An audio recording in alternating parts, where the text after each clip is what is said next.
Hey all, Tony Bing here, hello and welcome back to another video for Marvel Strike Force. Now this particular video is a follow up to the one I done a few days ago, and that video was in relation to the Luke Cage Blitz, where it was apparent there was a whole lot of cheating going on in the game. When I looked through the players that were in the top 10, it appeared that as many as 6 out of 10 of them were actually cheating. Their overall power just didn't match up with the scores that they were able to get, and there was a few other flags as well. Now since then, I've been made aware that I believe those 6 players that I did find to look a bit suspicious have all been banned, because if you actually look at their profile in game, they've not logged in the last 2 to 3 days. So that's really pretty awesome. Now on the back of that as well, we've had Foxnet step up and they've thankfully put out a community post. I know of course I'd done the video, I know Valley Flying done a video as well, so hopefully that has prompted this. So what I'll do today is I'll read through this community post and I'll give my thoughts as well on it. So a little bit of humour in this post. I've actually got Thor at the top there. Of course, Thor is wielding the ban hammer, which is pretty funny. It's nice to see them inject a bit of humour there.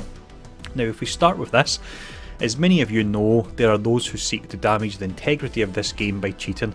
I'll mention before I go further, some people said this sounds like it's been written from the character out of the film Taken with Liam Neeson, and it certainly does. It sounds like they're taking no prisoners here, but this is the way it should be when it comes to cheating. But to continue here, it states that we will hunt them down and we will remove them from our game. To date, our efforts to investigate and punish cheaters has resulted in the permanent banning of over 400 accounts, but we're only beginning.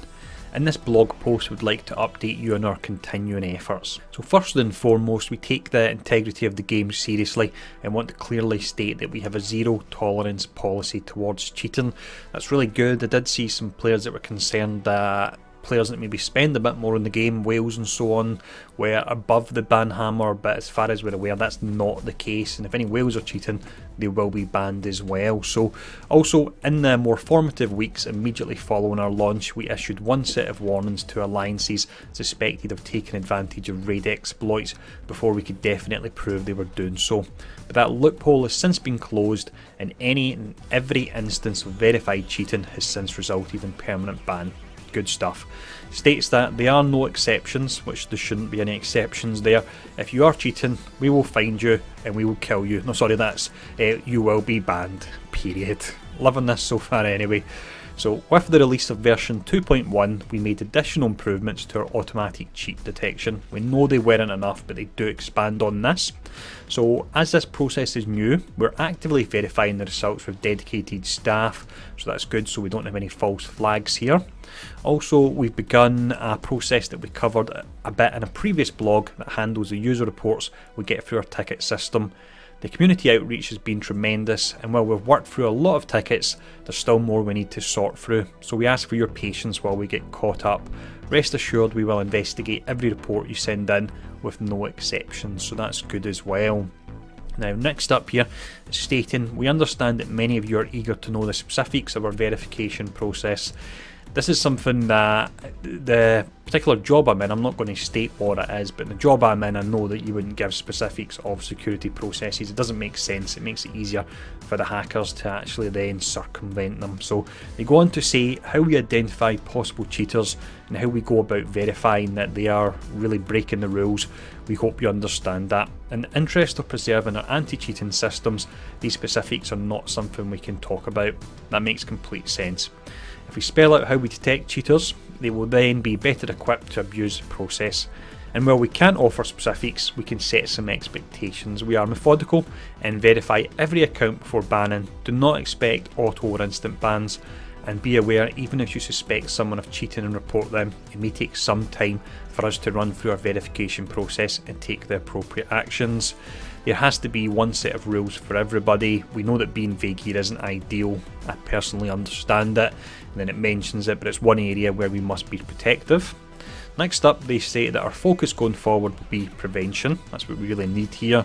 We are devoting our resources to the upcoming leaderboard fix, as well as a robust preventative system that will make all of our game modes an environment where our players thrive and are rewarded for honest gameplay. We recognise that past blitzes have been exploited that's an understatement, but that will not be the case moving forward. Pyro Blitz, and this is one that I mentioned in my video, and it was a reason I'd done the video, because Magneto for many people will be locked behind the Pyro Blitz, but it states that Pyro Blitz and all future events will be the focus of our ongoing efforts. So this will be the real test, because talk is cheap, as they say, but for the Pyro Blitz, this will be the real test to see if they really have upped their game here. Now, they also state that cheat detection and prevention needs to constantly evolve, and will continue to harden our systems against the inevitable counter push from cheating parties, because it is a game of cat and mouse, it doesn't end this. That said, we can't retroactively address the impact of past cheating when our team is focused on future facing events, and that is where we need to stay focused. Now, this part I'm not 100% clear on, but I did put a post on Reddit, and I'm really hoping that if any cheats actually slip through and get into the leaderboards, they will be removed before the rewards are actually calculated. If they're not, then there's really no point in this entire process if they don't do that. Genuine players should not be losing a single shard due to players that are choosing to cheat. Now, final paragraph to sum up here.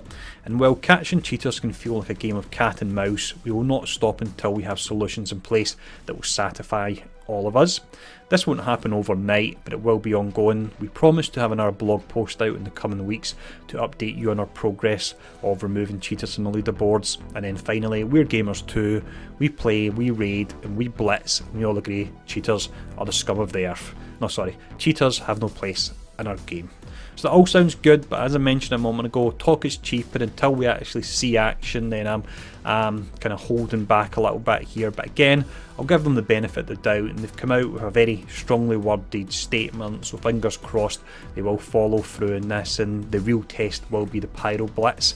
Rest assured as well, when it does come to the Pyro Blitz, if it is obvious that there's cheaters on the leaderboard, I'll be calling out Fox next on it, but I'll be calling out the cheating in question as well, and I'll have a nice thumbnail with their profile picture for all to see as well there. So hope this video has been interesting enough. Thanks for tuning in, and I'll see you all again soon.